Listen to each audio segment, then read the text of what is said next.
I think it's a really interesting debate to be had around welfare. I mean, if you look at the changing demographics... It's not a bad thing, is it, welfare? In and of itself, it's not a bad thing. It's a good thing. No, I think, any society, we have to help those less fortunate than ourselves. And sometimes there are people who fall into difficult times through no fault of their own. I think the problem what's happened when it comes to welfare, it's become now too associated with the state.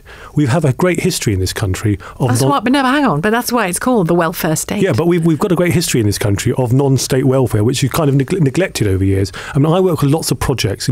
I work with a project that helps ex-gang members, ex-drug dealers. I work with a project that helps ex-offenders. I work with a project that helps keep people into jobs. And when I say to them, what can I as a politician do? They say, stop, we don't want your money. We want you, for example, to introduce us to new customers for our business. We want you to give us some second-hand computers to help us put more people in jobs. We want you to introduce us to new employers. I understand what you're saying, but and those charitable, for the sake of a better way of describing them, those third sector elements have always been there.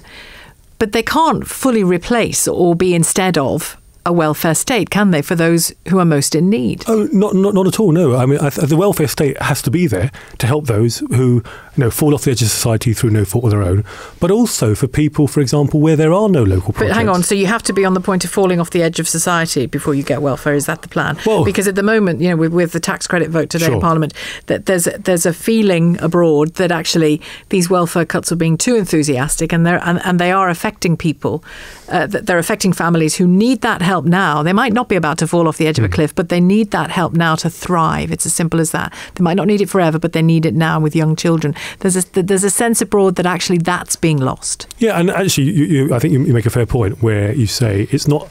I think that's a bit stark about people falling off the edge of society, if you like.